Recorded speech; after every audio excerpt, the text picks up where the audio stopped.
เมื่อหักของอ้ายข้างหักของเขามีอุปสรรคเสียแล้วแต่ถึงน้องจะเปลี่ยนใจจากอ้ายก็ตามเถอะอ้ายทนตะโกนซ้ำมันได้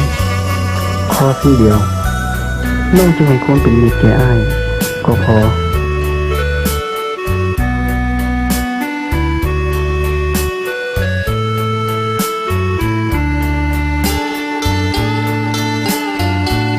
ถึงแม้นตัดหักก็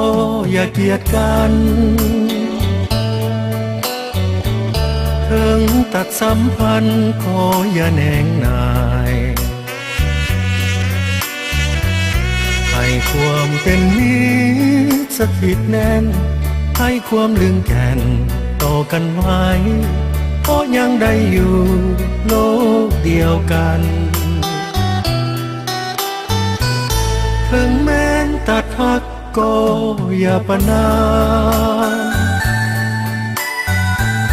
ขออย่าได้ทำให้ใจขาวัน อยู่อย่างเป็นมิตรกันดีกว่า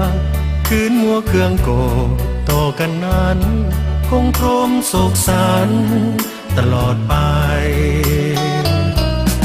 บางทีวันหนึ่งเข้าใจกันวันหนึ่งเกิดสงสาร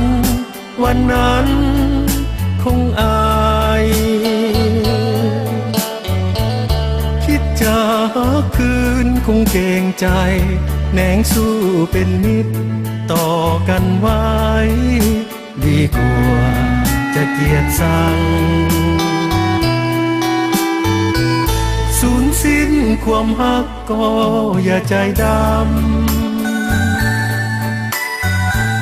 ขออย่าสร้างกรรมไว้เป็นหอยด่างปล่อยความเจ็บแค้นให้สิ้นสุดหัวใจจงหยุดอย่าเมินมางแม้นสิภาคยังอย่าเกลียดกัน